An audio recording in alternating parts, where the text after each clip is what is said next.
कारण लगता है। अच्छा क्या कर सकते हैं हम, क्या कर सकते हैं? अभी मालिक हमारी नेत्र ज्योति हर लें, अभी खत्म, वाक शक्ति खत्म, बोल नहीं सकते, श्रवण शक्ति खत्म, सुन नहीं सकते, चलने की शक्ति खत्म, पैर खत्म, अभी लकवा मार जाए, अभी हार दिल फेल हो जाए, कुछ हम कुछ कर सकते हैं? तो आपसे भजन कराया जा रहा है, आप परिक्रमा दे रहे हो, आप तपस्या कर रहे हो, आप जितेंद्रिय, ये भगवान करा रहे हैं, तुम्हारी साथ देंगे। हम तो हम सर्व पापेभ्यो मोक्षयिष्यामि मा शुचा, मैं तुम्हें परम पवित्र कर दूंगा, भगवान कह रहे। आगे बढ़ो, नाम जप करो और भगवत प्रेमी महात्माओं का सत्संग सुनो, और जैसे बने तैसे दूसरों की हित करने की बात सोचो, किसी का हित ना करो। अभी सब अंदर मलिनता नष्ट हो जाएगी तो आपके अंदर का भ्रम चला जाएगा कि मेरे अंदर नास्तिकता है। बिल्कुल नहीं, हम देख के कह रहे नहीं, समझ रहे हो ना? विश्वास करो, आगे बढ़ो। संबंधों का परिणाम ये है, हम सब मोह ग्रसित हैं, हमें लगता है हमारी पत्नी, हमारा पुत्र, हमारा, ये सब जीव हैं अपने अपने कार्य के लिए नियत समय पर आपके पास आए हुए। देखो, तुम अपने को नहीं जानते हो तो तुम पुत्र को क्या जानते थे, तुम पत्नी को क्या जानोगे? तुमने अपने को नहीं जाना ना। 3.5 हाथ के शरीर में रहते हो, आप अपना परिचय नहीं जानते। अगर हम आपसे परिचय पूछे तो आप शरीर का नाम बताओगे, शरीर के रहने का स्थान बताओगे, ये बताओगे। आपका परिचय अपने स्वरूप का तो आपको ज्ञान नहीं। तो कौन सा जीवात्मा किस कर्म के संयोग से कितने समय के लिए आपका पुत्र बनेगा, मित्र बनेगा, शत्रु बनेगा, ये भगवान का विधान, आपके कर्म के अनुसार। इसमें दुखी होने की जरूरत नहीं, वो उतने ही समय के लिए आया आपके पास, फिर अपने कार्य में चला गया। तो आपको अब अपना काम बना लेना चाहिए।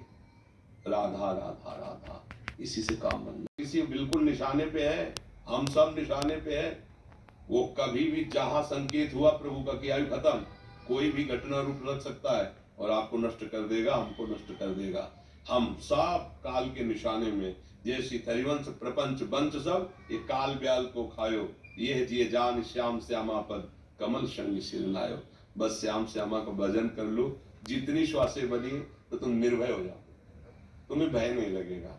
और कोई यहाँ टिकेगा नहीं, कोई नहीं टिकेगा, सबको जाना है। एक समय निश्चित है, जो जाना है हमें पता नहीं है, तो हमें जाने की तैयारी कर लेनी चाहिए।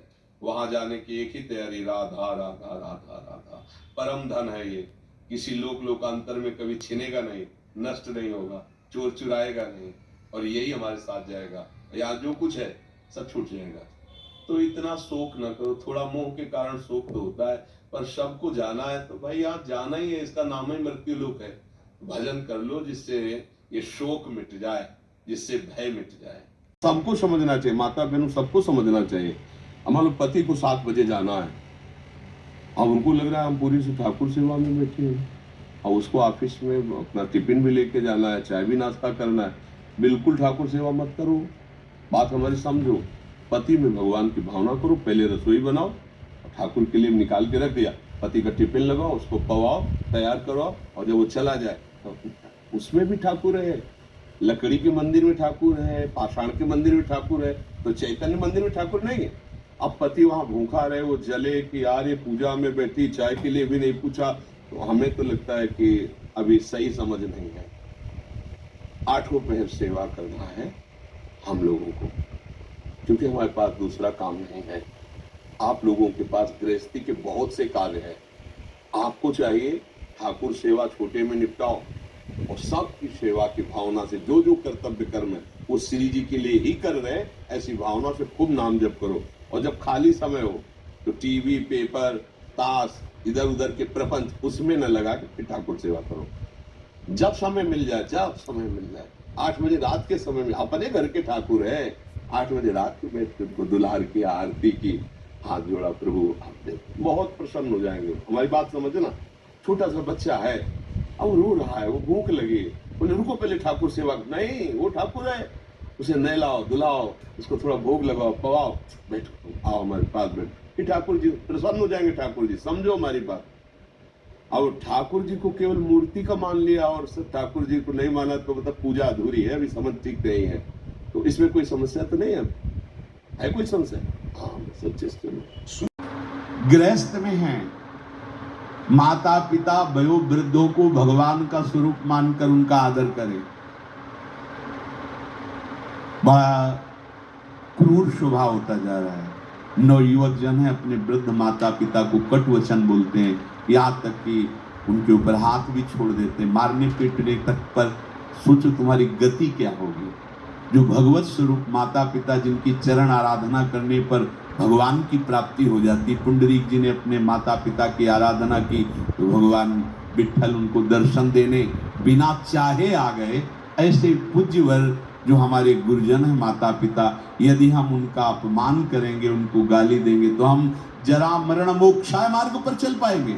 कदापि नहीं। स्वतंत्र, हम अपना जीवन स्वतंत्र चाहते हैं तो स्वतंत्र कहाँ हो रहे हो? तुम तो परतंत्र हो रहे हो। तुमसे स्वतंत्रता, मनमानी आचरण स्वतंत्रता थोड़ी कहा जाता है। विषयों की परतंत्रता, ये विषय स्वतंत्रता तो होती प्रकृति से अपने को छुटा लो। क्या है बच्चों की जो आज आदतें बिगड़ रही हैं, अब अभी 18-20 के हैं, शराब पीने लगे, ड्रग्स लेने लगे, गंदे आचरणों में उतर गए। अब क्या जीवन रह गया? क्या रह गया? यही तो समय था उनके विकास का, आंतरिक विकास, शरीर का विकास, बौद्धिक विकास। वो तो विनाश में खड़े हो गए। माया में फंस रहे हो, कह रहे हैं हम स्वतंत्रता चाहते हैं। क्या स्वतंत्रता है?